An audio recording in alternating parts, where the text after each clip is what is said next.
Hello viewers, welcome to my channel Journey with Crochet, and I am Soumya with you in this journey. So today let's learn the very first crochet stitch, that is the chain stitch, the foundation stitch. So what we'll do, I'll make a slip knot first. Okay, this is my slip knot, not too tight, not too loose.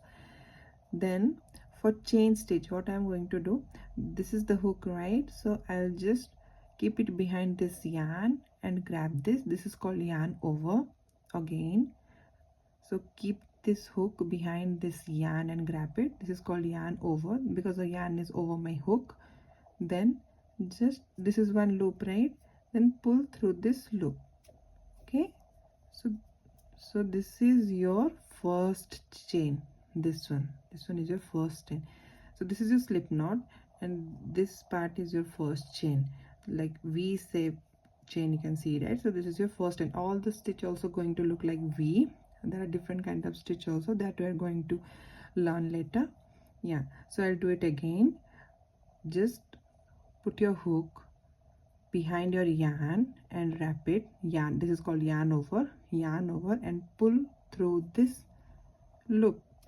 Okay, again I will do like this, grab it, pull through the loop. Behind this yarn, grab it and pull through the loop. So this is your chain, you can see, right? These are the chain. Yeah, so just practice it, and so that you'll get used to this foundation stitch, that is the chain stitch. Then we can do different crochet project on top of this. Okay, thank you so much for watching my video, and please do like, share and subscribe to my channel. Thank you, bye bye.